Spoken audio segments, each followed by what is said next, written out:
Is there any merit at all in Mr. Putin's notion that Ukraine belongs in Russia's sphere of influence, given the history, given the background? There are many countries in this world who could claim that another country belongs to them, that another country is part of their history. But if we adopt this approach, then a third world war will immediately break out, because everyone will be fighting everyone over history. We shouldn't be focused on history. We should be focused on the future. And the future is in the respect of territorial integrity and sovereignty of countries. Back when the Soviet Union collapsed and Ukraine became an independent country, that there was a lot of pro-Russian sentiment, that there were positive feelings about Russia. Has that changed in terms of public opinion in your mind? That changed dramatically in 2014.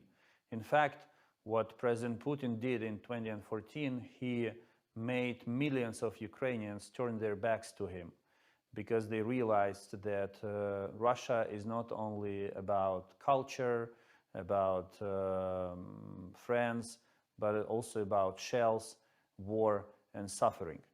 And the public surveys that are being conducted regularly in Ukraine demonstrate that the number of Ukrainians who consider Russia as a safe neighbor is going down every year. I think this is the biggest mistake President Putin ever made in his life, to alienate millions of Ukrainians. He's alienated the Russian speakers, who I hear are speaking in Ukrainian now. Ukraine is a bilingual country, and I speak both languages. That's fine. The language issue is politicized, but it's not actually an issue in our domestic life.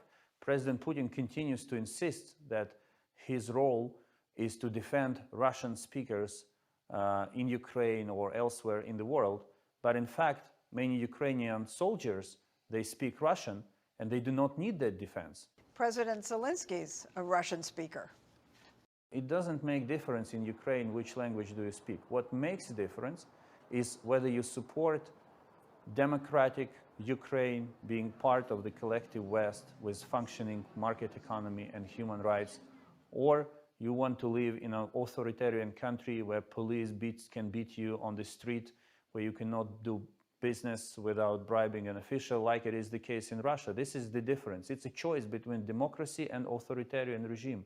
It's a choice between belonging to a country that defends what it stands for and belonging to a country that attacks those who, in the view of that country, pose a threat to them.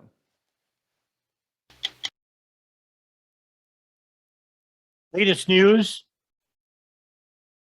U.S. says Russia, closer to invading Ukraine, agrees to meeting dated February 22nd, 2022. Russia on Sunday rescinded earlier pledges to pull tens of thousands of troops back from Ukraine's northern border, a move that U.S. leaders said put Russia another step closer to what they said was a planned invasion of Ukraine. Residents of Ukraine's capital filled a gold dome cathedral to pay for peace. Russia's actions extend what it said were military exercises originally set to end Sunday that brought an estimated 30,000 Russian forces to Belarus, Ukraine's neighbor to the north.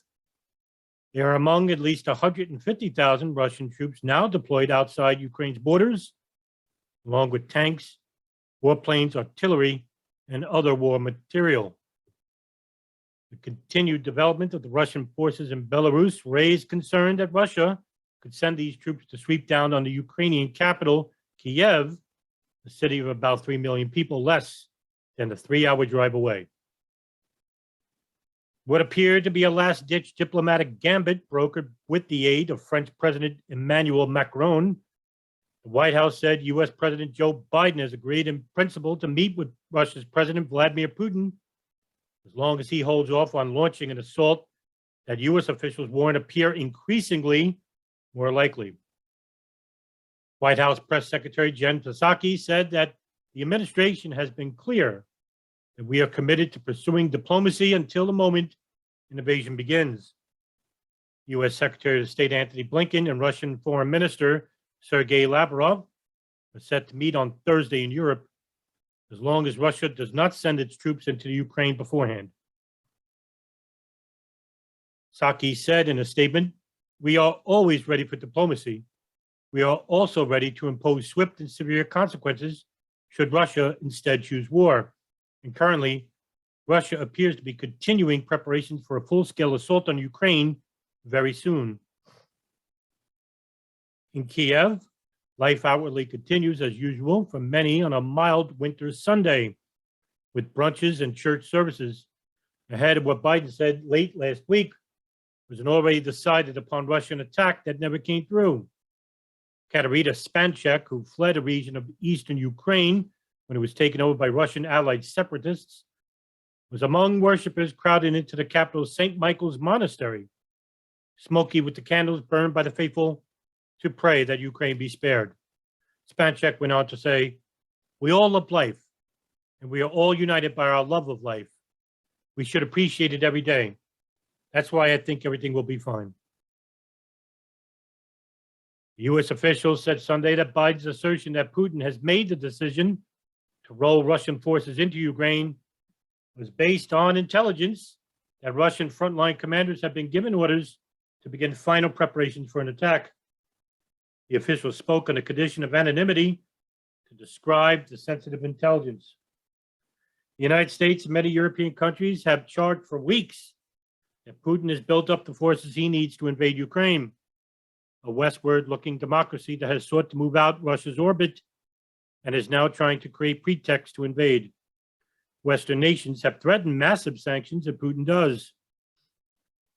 U.S. officials on Sunday defended their decision to hold off on their planned financial punishments of Russia ahead of any invasion, after Ukrainian President Volodymyr Zelensky called passionately Saturday for the West to do more. Pentagon spokesman John Kirby told Fox on Washington's sanction threat, "If you pull the trigger on that deterrent, well, then it doesn't exist anymore as a deterrent." Russia held nuclear drills Saturday, as well as the conventional exercises in Belarus, and has ongoing naval drills off the coast in the Black Sea. The announcement that Russia was reversing its pledge to withdraw its forces from Belarus came after 2 days of sustained shelling along a constant line between Ukraine soldiers and Russian allied separatists in eastern Ukraine, an area that Ukraine and the West worry could be a flashpoint in igniting conflict. Biden convened the National Security Council at the White House on Russia's military buildup around Ukraine. White House officials released no immediate details of their roughly 2 hours of discussion. U.S. Vice President Kamala Harris early on Sunday stated at a security conference in Munich, "We're talking about the potential for war in Europe. It's been over 70 years, and through those 70 years, there has been peace and security." Zelensky on Sunday appealed on Twitter for a ceasefire. Russia has denied plans to invade, but the Kremlin did not respond to Zelensky's offer Saturday to meet with Putin. After a call with Macron, Putin blamed Ukraine, incorrectly according to observers there, for the escalation of shelling among the contact line and NATO for pumping modern weapons and ammunition into Ukraine. Macron, a leader in European efforts to broker a peaceful resolution with Russia, also spoke separately to Zelensky, to British Prime Minister Boris Johnson, and to Biden. Blinken intentionally raised this prospect for a Biden-Putin summit in interviews with U.S. television networks on Sunday in a bid to keep diplomacy alive, a senior U.S. official said. The official spoke on condition of anonymity to discuss U.S. reasoning. Blinken said that Biden was prepared to meet with Putin at any time in any format if it can help prevent a war. And the U.S. official said Macron had then conveyed the offer to talks to Putin conditioned on Russia not invading. In the eastern Ukraine regions of Luhansk and Donetsk, separatist leaders have ordered a full military mobilization and sent more civilians to Russia, which has issued about 700,000 passports to residents of the rebel-held territories. Claims that Russian citizens are being endangered might be used as a justification for military action. Officials in the separatist territories claim Ukrainian forces launched several artillery attacks over the past day and that 2 civilians were killed during an unsuccessful assault on a village near the Russian border. Ukraine's military said 2 soldiers died in firing from the separatist side on Saturday. On the front lines, Ukrainian soldiers said they were under orders not to return fire. Zahar Leshudin, peering into the distance with a periscope, had followed the news all day from a trench where he is posted near the town of Zalant.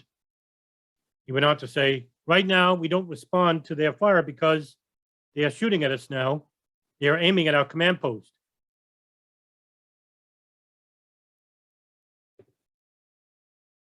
Headliner, Putin to declare 6,500 square miles of Ukraine is no longer Ukraine.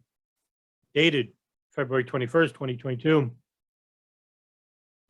President Putin will unilaterally declare that 2 chunks of eastern Ukraine should be considered independent states in a dramatic escalation that many fear could lead to an all-out war, the Kremlin has announced.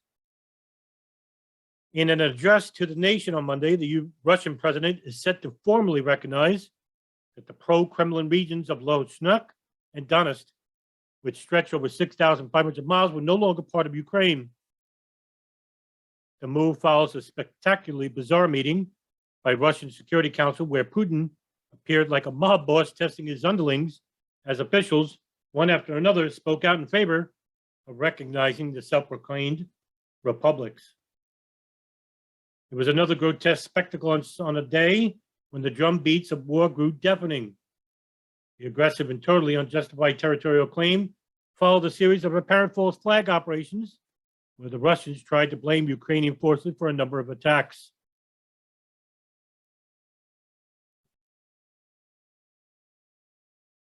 That's the latest news. And now my thoughts. This conflict has caused many to believe that, well, it's been politicized. Unfortunately, less like many things in this country, to keep the divide growing. And for people to understand just the general basics of what is causing this conflict, they are centered on the status of Crimea and parts of the Donbas, which are largely internationally recognized as part of the Ukraine. Back in 2014, following the Eurasian protests, which was a wave of demonstrations and civil unrest in the Ukraine, which began on the night of November 21st, which was sparked by Ukrainian's government's decision to suspend the signing of the European Union Ukraine agreement.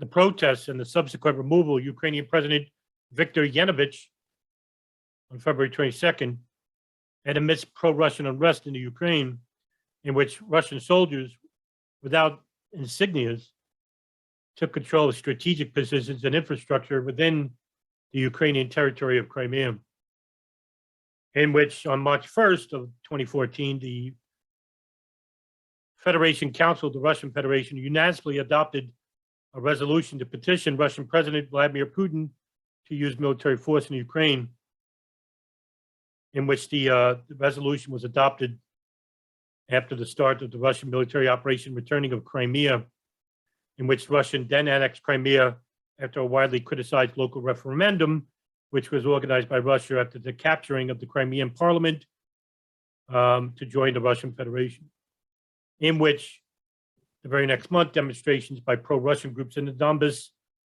area of Ukraine escalated into a war between the Ukrainian government and the Russian-backed separatist forces of Donetsk and Luhansk People's Republics. And I'll spare you the rest. It's a long explanation, and I don't know too much about it. And I'm a layman in this area, still learning. But the area of concern is Crimea.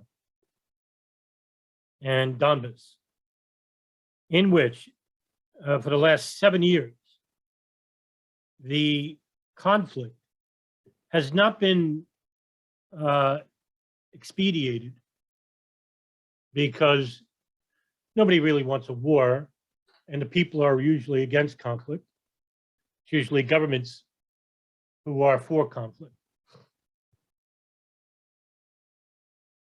Now, many people will say, well, what's this war? What else does this war entail? Well, if we are going down another route, such as the gas pipelines, and I will read from the Center for Eastern Studies, dated July 15, 2013, in which Kiev's gas strategy, closer cooperation with Gazprom, are a genuine diversification. And this article is archived at the Wayback Machine, in which I won't read the whole article. I mean, it's pretty long, but to give you a layman's explanation, the Ukraine remains the transit route for Russian natural gas sold to Europe, which earns Ukraine about $3 billion a year in transit fees, make it the country's most lucrative export service. During the Ukrainian crisis, with the Russian annexation of Crimea, severe tensions extended to the gas sector.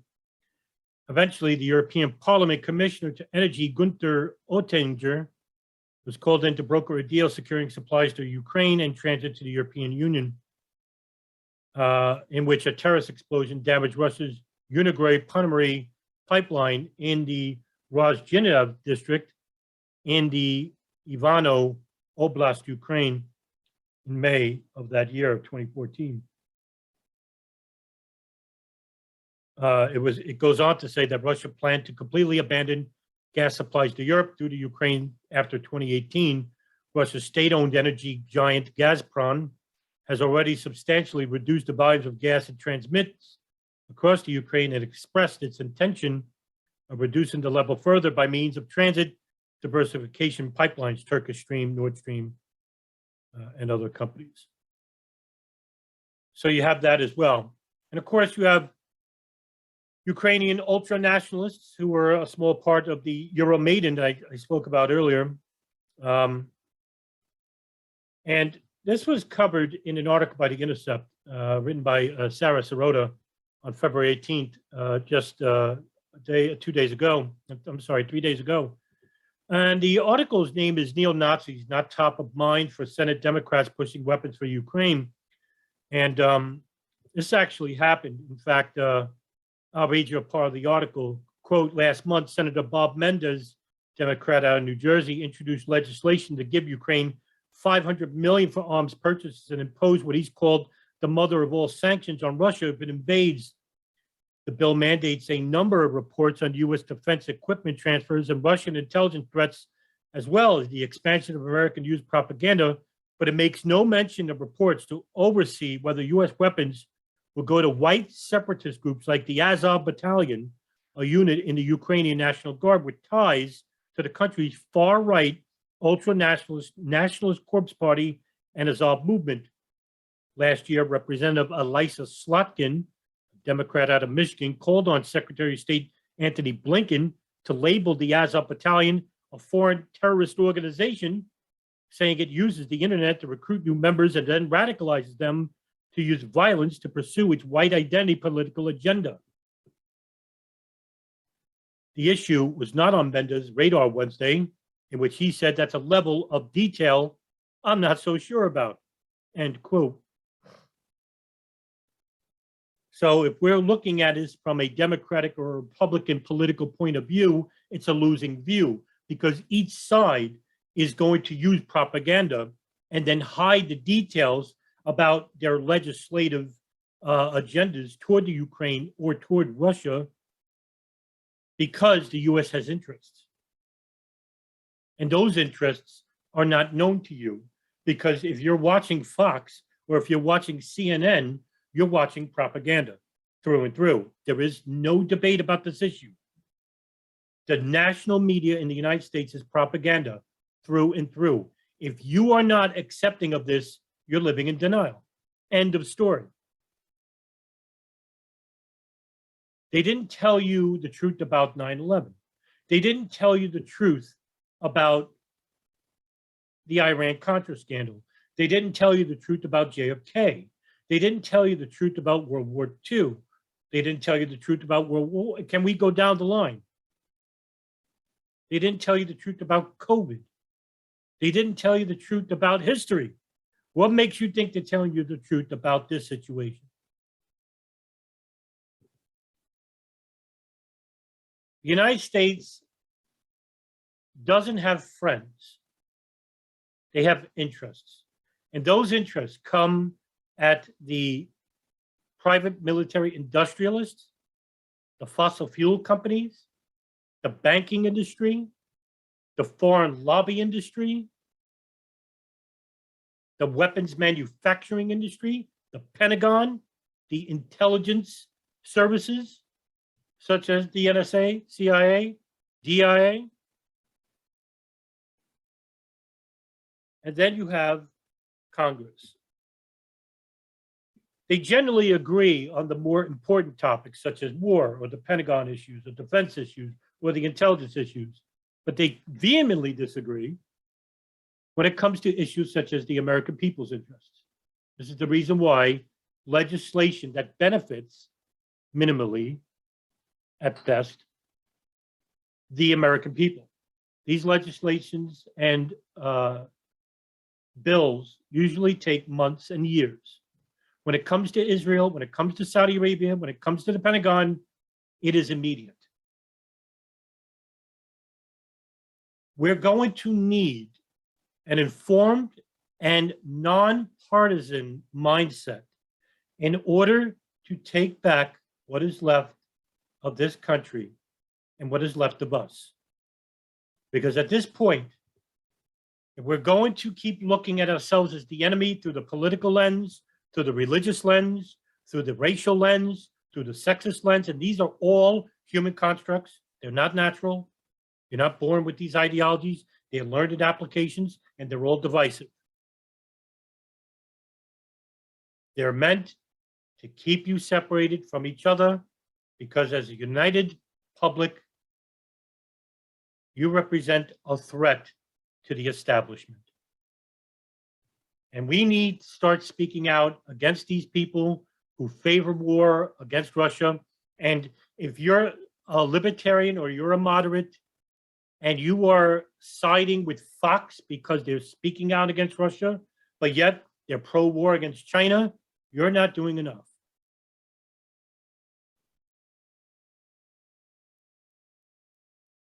The media in this country needs to be held accountable for the crimes they have committed and the propaganda that they have disseminated to the people of this country, in which we are witnessing a virus that is systematic and that is far more dangerous than COVID, which is general ignorance.